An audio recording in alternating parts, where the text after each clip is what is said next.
성경 읽어주는 남자입니다.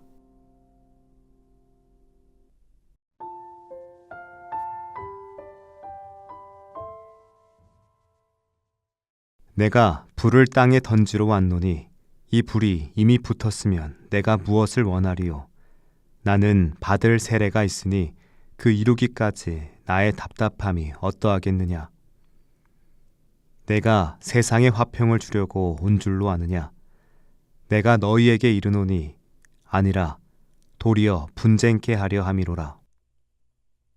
이후부터 한 집에 5사람이 있어 분쟁하되 셋이 둘과 둘이 셋과 하리니 아비가 아들과 아들이 아비와 어미가 딸과 딸이 어미와 시어미가 며느리와 며느리가 시어미와 분쟁하리라 하시니라.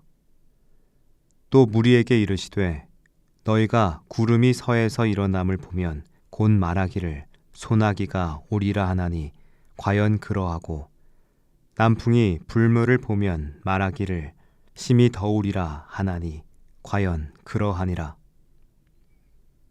외식하는 자여, 너희가 천지의 기상은 분변할 줄을 알면서 어찌 이 시대는 분변치 못하느냐? 또 어찌하여 옳은 것을 스스로 판단치 아니하느냐? 내가 너를 고소할 자와 함께 법관에게 갈 때에 길에서 화해하기를 힘쓰라. 저가 너를 재판장에게 끌어가고 재판장이 너를 관속에게 넘겨주어 관속이 옥에 가둘까 염려하라. 내게 이르노니 홀이라도 남김이 없이 갚지 아니하여서는 결단코 저기서 나오지 못하리라 하시니라.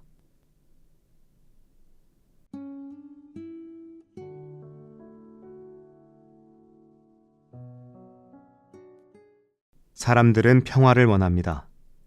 충돌 없이 조용히 살아가는 것이 더 편하고 안전하기 때문입니다. 하지만 때로 평화보다 더 중요한 것이 있습니다. 예수님은 놀라운 말씀을 하셨습니다. 내가 세상에 불을 던지러 왔다. 그리고 내가 평화를 주러 온 것이 아니라 분쟁을 일으키러 왔다고 선언하셨습니다. 평화만 약속하실 것 같은 예수님의 입에서 이런 말씀이 나오다니 의아하게 들릴 수 있습니다. 하지만 예수님이 말씀하신 평화는 다툼이 없는 고요함이 아닙니다. 참된 평화는 먼저 진리가 바로 서야 가능합니다. 예수님은 불을 던지러 왔다고 하셨습니다. 이 불은 복음이 사람들의 삶을 변화시키며 일으키는 갈등을 의미합니다. 복음은 우리 내면을 태워 새롭게 하고 우리 삶의 방향을 바꾸어 놓습니다. 불이 모든 것을 정화하듯이 예수님이 가져오신 복음은 우리의 삶을 정결하게 하지만 그 과정은 결코 쉽지 않습니다. 예수님은 그 불이 가장 가깝고 친밀한 관계 속에서도 분열을 일으킬 것이라고 말씀하셨습니다. 이제부터 한 집에서 5사람이 3사람은 2사람과 2사람은 3사람과 갈리리니 가족은 가장 안전하고 든든한 공동체입니다. 그러나 예수님을 따르는 것이 가족 내에서도 갈등을 일으킬 수 있습니다. 예수님을 믿는 것, 당신을 따르는 것은 쉬운 선택이 아닙니다.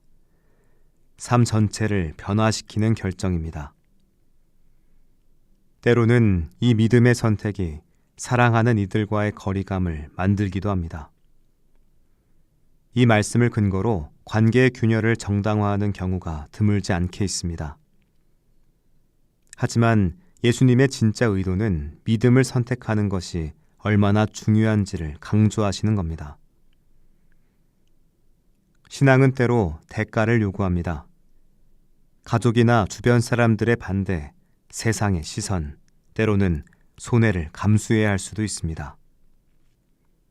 중요한 것은 우리가 누구를 따르고 있는가입니다. 예수님은 시대를 분별하라고 말씀하셨습니다. 너희가 구름이 서쪽에서 일어나는 것을 보면 곧 말하기를 소나기가 오리라 하며 그렇게 되고, 남풍이 부는 것을 보면 심히 더우리라 하며 그렇게 되느니라. 사람들은 날씨의 변화를 보면 비가 올지 더울지를 예측합니다. 그러나 정작 영적인 상황에 대해서는 둔감합니다.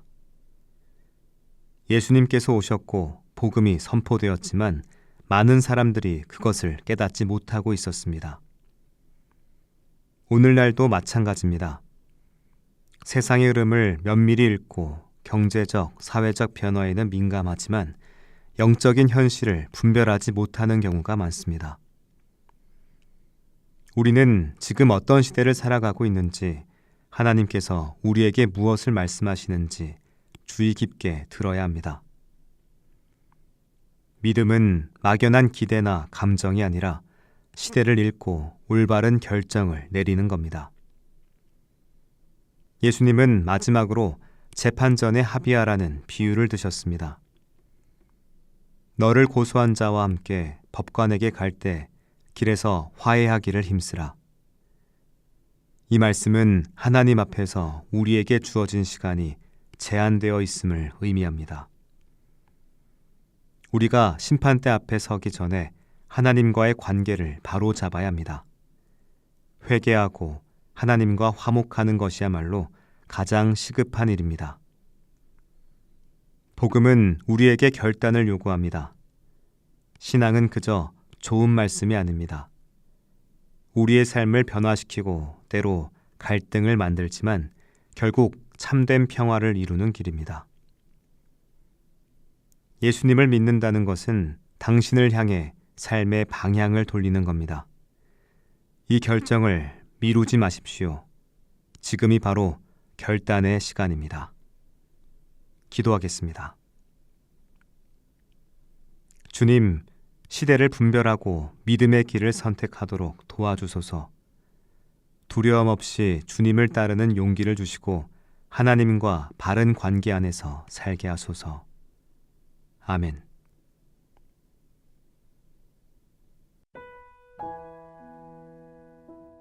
지금까지 묵상에 함께하는 교회 홍정한 목사, 내레이션 성경 읽어주는 남자였습니다.